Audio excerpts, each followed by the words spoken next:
Olá pessoal, tudo bem? Bom, nós vamos começar hoje o curso de eletromagnetismo e uma das vertentes do eletromagnetismo é a eletrostática. Na eletrostática, a gente estuda cargas elétricas em repouso.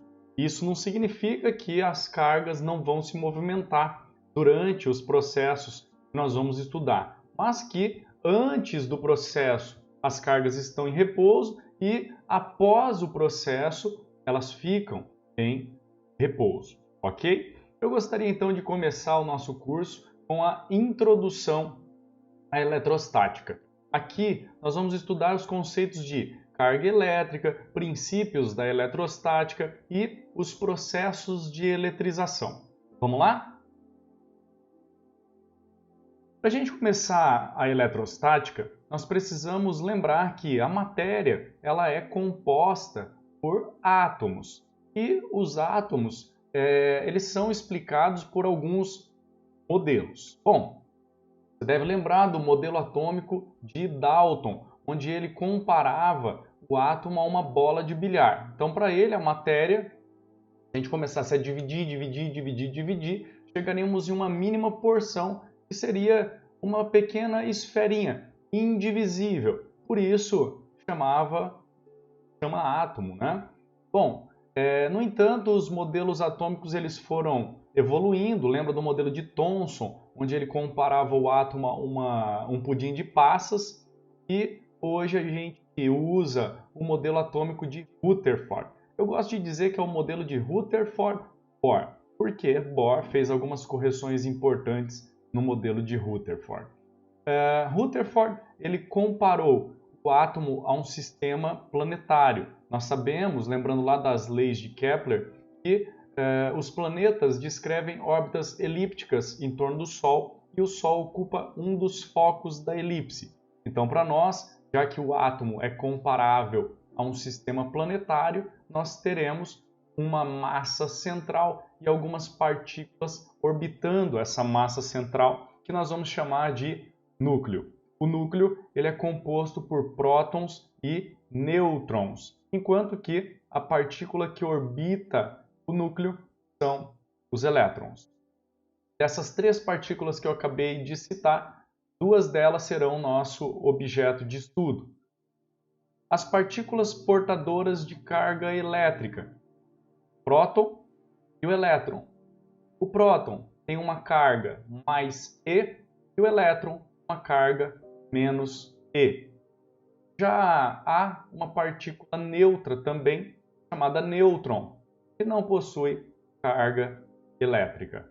Então, próton e elétron serão nosso objeto de estudo, ok? Esse Ezinho que eu estou usando aqui, nós vamos chamar de carga elétrica elementar, que é a carga de um próton ou a carga de um elétron em módulo, ok? Para determinarmos a carga de um átomo, nós vamos olhar para o número de prótons e o número de elétrons que esse átomo possui. Nós teremos algumas condições. Primeira, se um átomo ele tem o mesmo número de prótons e de elétrons, então nós vamos dizer que esse átomo está neutro. Por quê? Ele tem o mesmo número de portadores de carga positiva e portadores de carga negativa. Então, E é a letrinha que nós vamos usar para carga elétrica, é zero. Porém, se um átomo ele tem mais prótons que elétrons, ele está eletrizado positivamente. Sabemos que os prótons são portadores de carga positiva, os elétrons portadores de carga negativa. Então, se ele tem mais prótons, ele tem mais portadores de carga positiva. Portanto, o átomo está positivo. Isso aconteceu porque ele perdeu elétrons. Próxima condição. Se um átomo tem mais elétrons do que prótons, ele está ionizado negativamente. Ou seja, se ele tem mais portadores de carga negativa, os elétrons, do que portadores de carga positiva, os prótons, ele está agora negativo. Agora, o que aconteceu para esse átomo ficar negativo? ele recebeu elétrons, ok? Perceba então que nos processos que nós vamos estudar aqui, o átomo ou perde ou ganha elétrons, ok? Ele nunca perde ou ganha prótons, visto que os prótons estão fortemente ligados aos nêutrons no núcleo atômico. E os processos que eu vou estudar aqui com vocês são processos de baixa tecnologia, portanto, nós não vamos quebrar o núcleo atômico, ok? Bom, pessoal, um corpo ele é composto por vários átomos, então a gente pode estender esse conceito para analisarmos a carga de um corpo. A carga de um corpo será denotada pela letra Q maiúscula. Ela pode ser determinada, pode ser obtida por uma simples equação. A carga do corpo é mais ou menos E vezes N. Eu gosto de chamar essa relação de fórmula do Ken, beleza? Ken determina a carga de um corpo. Bom, o que é o E? Eu já tinha citado para vocês, é a carga elementar. É o módulo da carga de um próton ou do elétron, beleza? Isso vale 1,610 elevado a menos 19 coulombs, beleza? Bom, pessoal, coulomb é a unidade de carga elétrica no sistema internacional. Bom, N, número de portadores de carga em excesso. Como nós vamos determinar? Fazendo o módulo do número de prótons menos o número de elétrons, ok? N, número de portadores de carga em excesso, significa quantos prótons tem a mais que elétrons, ou o contrário, quantos elétrons tem a mais que prótons. Beleza? Eu vou colocar em módulo aqui, porque o sinal a gente já vai ter escolhido aqui na formulinha, mas se houver excesso de prótons, excesso de portadores de carga positiva, e menos se houver excesso de portadores de carga negativa, são os elétrons. Beleza? Bom, vamos ver como é simples de utilizarmos essa relação. Exemplos. À esquerda, temos o número de elétrons perdidos por um corpo. Então, imagine, o corpo estava neutro e perdeu um elétron no primeiro caso, ou 2 no segundo caso, 3, 4 e 5, ok? Bom, para a gente calcular a sua carga após ter perdido esse elétron, é só a gente usar a fórmula do Ken, fazendo Q1 é E vezes N1. Veja que eu escolhi o sinalzinho positivo porque ele perdeu elétrons. Então fica com excesso de prótons. Q1 é mais E vezes 1. Quem é o E? 1,610 a menos 19 coulombs vezes 1. Então a sua carga Q1 é 1,610 a menos 19 coulomb. N2 igual a 2. Então, o que vai mudar é isso aqui, ó. Eu vou ter E vezes 2, ou seja, 1,610 elevado a menos 19 coulombs, vezes 2, que dá 2 vezes 1,6, 3,210 elevado a menos 19 coulombs. N igual a 3. 3 vezes 1,610 a menos 19 coulombs, isso dá 4,810 elevado a menos 19 coulombs. E assim por diante. N igual a 4 vai dar 6,410 elevado a menos 19 coulombs, e N igual a 5 vai dar 810 a menos 19 coulombs. Ok? Bom, você pode perceber aqui que N é sempre um número inteiro. Por isso nós vamos dizer que a carga elétrica ela é quantizada. Isso significa, pessoal, que não pode existir qualquer valor para a carga elétrica. Veja, aqui 1E, 2E, 3E, 4E, 5E, poderia ser 10E, poderia ser 100E, 1000E, mas nós nunca teríamos um número não inteiro multiplicando o E nessa primeira teoria que nós estamos estudando, ok? Isso porque nós não vamos quebrar o elétron, ok? Não consigo tirar meio elétron de um corpo. Não consigo tirar 0,7 elétrons de um corpo, ok?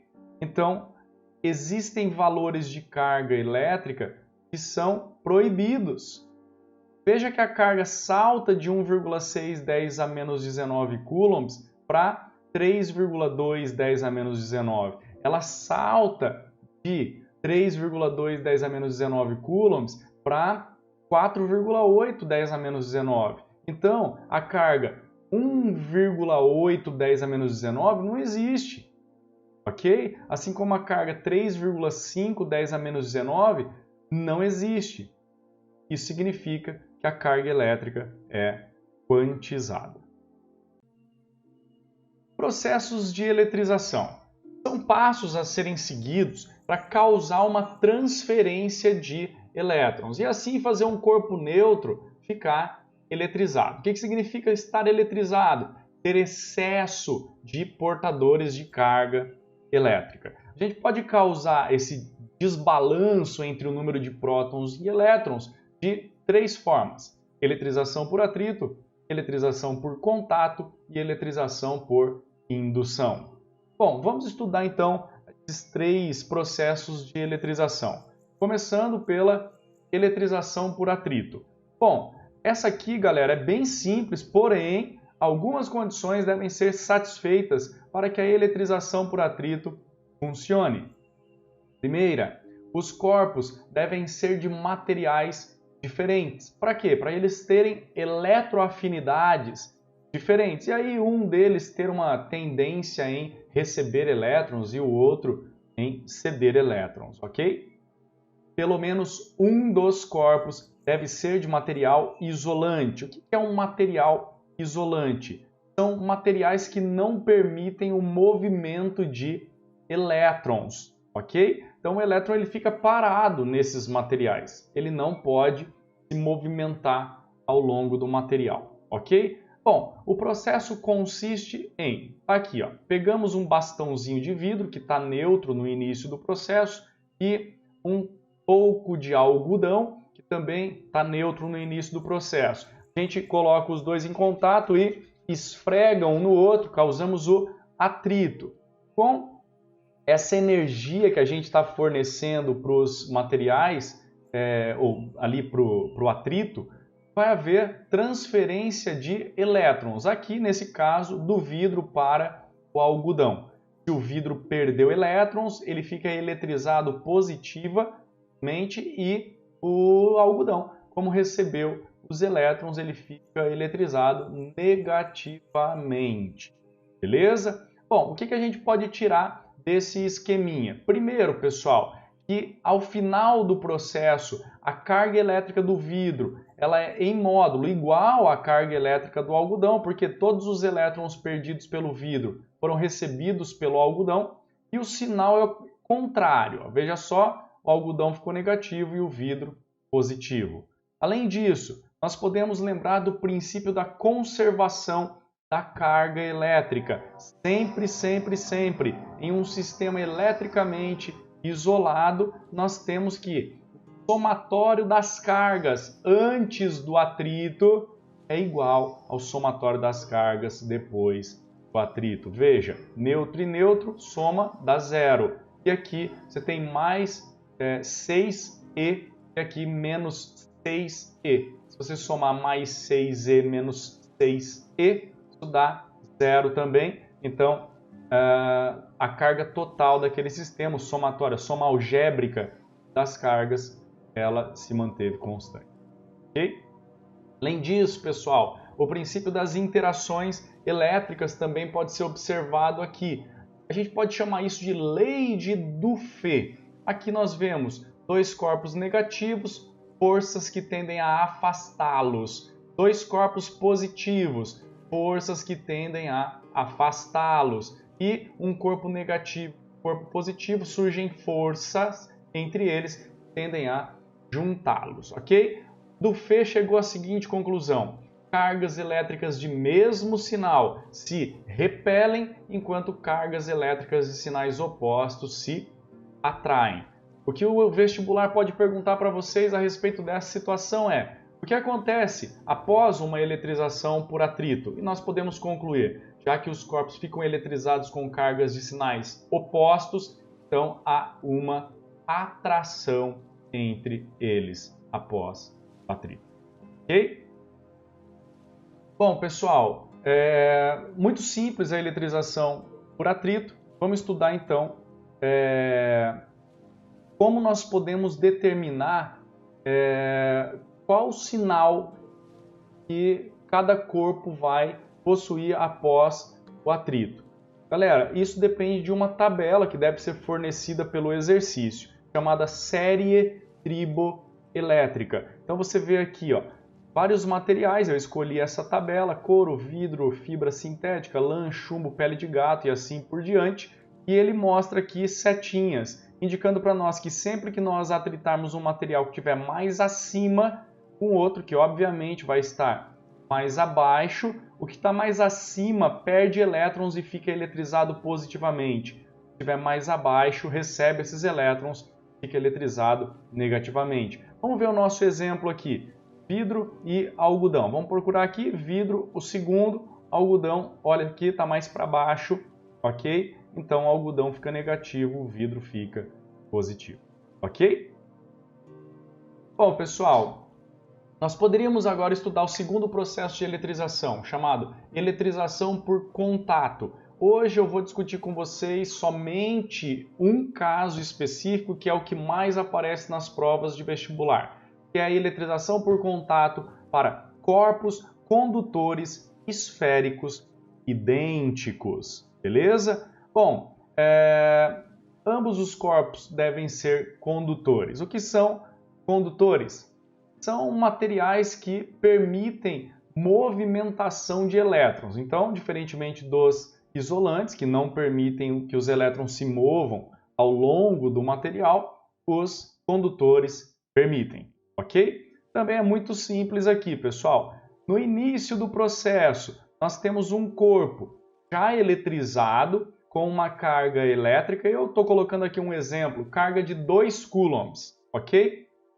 Veja que, para corpos condutores, o excesso de cargas se distribui uniformemente na superfície externa do condutor. No caso, o corpo é uma esfera, então está aí a distribuição.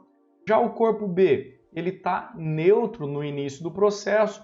Simplesmente nós vamos tocar um corpo no outro, com isso vai haver uma movimentação de elétrons do corpo B para o corpo A, e ao afastar os corpos nós teremos que o corpo A continua positivo e o corpo B, como ele perdeu alguns elétrons, ele também fica positivo, ok? Mas compare a quantidade de prótons que nós temos aqui no corpo A com a quantidade de prótons que nós tínhamos no corpo A lá no início.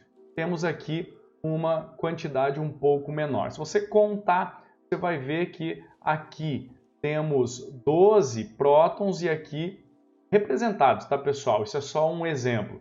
12 e aqui nós temos 6. Aqui também nós temos 6. Então, basicamente, a gente chega à conclusão que a carga de A após o contato, por isso vou colocar uma linha aqui, ó, é igual à carga de B após o contato. Isso vale 1 coulomb. Ou seja, já que eu estou tocando 2 corpos, a carga total antes do contato, ó, ela vai dividir por 2 corpos. Cada um vai ficar com metade da carga, ok? Nós poderíamos também observar o princípio de conservação da carga no início. Antes do contato, 2 mais 0. Isso dá 2. E após o contato, se cada um ficou com 1 coulomb de carga, 1 mais 1 continua dando 2, ok? O princípio das interações elétricas, cargas de mesmo sinal se repelem, então verificamos aqui uma repulsão entre os corpos após a eletrização por contato,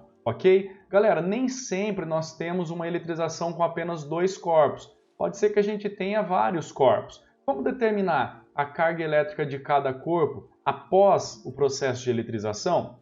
Nós vamos somar toda a carga antes do contato e nós vamos dividir pelo número de corpos em contato simultâneo. Então, se a gente tocar 3 corpos simultaneamente, somamos toda a carga antes do contato e dividimos por 3. Se nós tocarmos 10 corpos simultaneamente, então somamos toda a carga antes do contato e dividimos por 10. Beleza? Simples, simples, simples. Ok?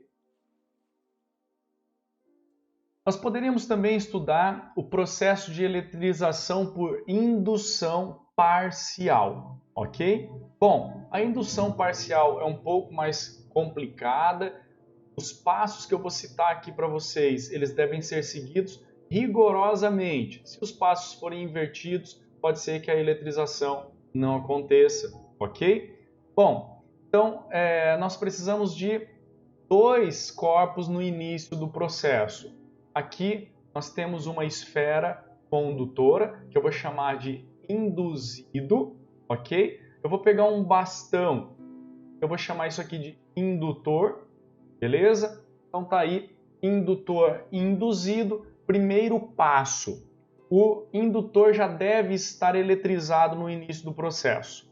Nós vamos aproximar o indutor do induzido sem tocar um no outro, beleza? Com isso, pessoal, aqui nesse exemplo, o indutor ele estava eletrizado positivamente, elétrons no induzido serão atraídos pelo indutor e vão migrar para a região mais próxima do indutor possível.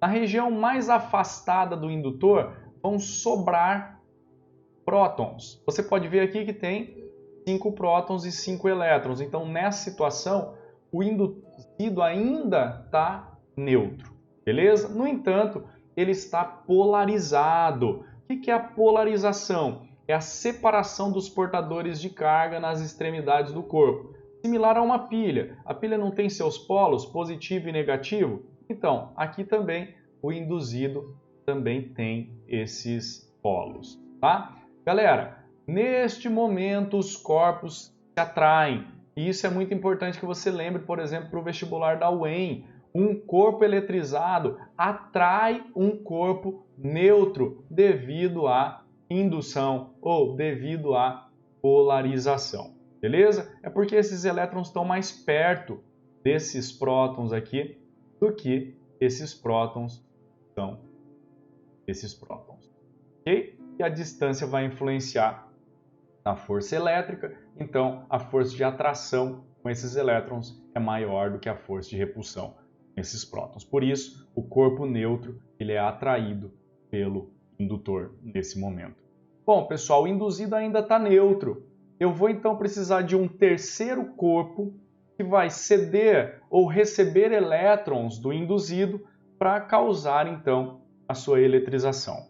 Eu vou usar aqui o planeta Terra. Vou ligar um fio condutor no planeta Terra, que nós vamos chamar então de fio Terra, ok? A Terra ela é um grande condutor. Então ela pode ser entendida nessa situação como um reservatório infinito de elétrons. Isso significa que a gente pode tirar quantos elétrons a gente precisar da Terra, ou nós podemos jogar quantos elétrons nós quisermos na Terra. Beleza? Como o indutor ele é positivo, ele atrai elétrons, então elétrons vão migrar da Terra para o induzido. Com isso, o induzido ele vai ficar com mais elétrons que prótons, vai ficar eletrizado negativamente. Essa eletrização ela não é ainda permanente. Eu preciso cortar o fio terra antes de afastar o indutor do induzido. Se eu afastar o indutor, lembra? Ele é o motivo dos elétrons terem subido, terem migrado da Terra para o corpo, para o induzido. Então, se eu afastar o indutor, os elétrons que subiram descem de volta e o induzido volta a ficar neutro. Lembre, todo corpo eletrizado ligado à Terra vai ficar neutro, a menos que ele esteja próximo de outro corpo eletrizado, que no caso seria o indutor. Beleza? Então, cortei o fio e afastei o indutor. Conclusão, o corpo induzido ele fica eletrizado aqui agora com carga de sinal oposto ao indutor. Beleza? No caso negativo, porque o indutor era positivo. Conclusão. O módulo da carga do induzido, corpo A, é um pouco menor do que o módulo da carga do indutor, o corpo B. Por isso, nós vamos chamar a indução de parcial. Beleza? Ah, professor, tem jeito das cargas terem o mesmo módulo? Tem. Aí nós teríamos uma indução total. Porém, eu não vou discutir esse caso com vocês agora. Beleza? Bom, pessoal, ao final do processo, os corpos adquirem cargas e sinais opostos, beleza? Sempre. E nós teríamos outras possibilidades. Veja, aproximei o indutor do induzido, polarização. Agora, o terceiro corpo que vai ceder elétrons para o induzido sou eu mesmo. Eu vou tocar o dedo no induzido. Vou levar um pequeno choque porque eu vou perder alguns elétrons para o induzido e a eletrização ela vai acontecer. Próxima situação. Ao invés de eu tocar induzido aqui na segunda figura, eu vou tocar dois corpos condutores. E aí aproximo o indutor positivo. O que vai acontecer? O corpo B ele vai ceder elétrons para o corpo A. O A fica com excesso de elétrons, o B, como perdeu elétrons, fica com excesso de prótons. O que eu faço agora? Primeiro afasto os corpos A e B para depois afastar o indutor. Se eu afastar o indutor antes, esses elétrons que migraram para o corpo A voltam para o corpo B e fica tudo neutro, ok? Então vocês precisam lembrar disso. Primeiro eu afasto os corpos para depois afastar o indutor. Beleza? Bom, pessoal, é isso que eu gostaria de discutir com vocês a respeito de introdução à eletrostática. Valeu? Eu espero ter ajudado. Um abraço e até a próxima. Tchau!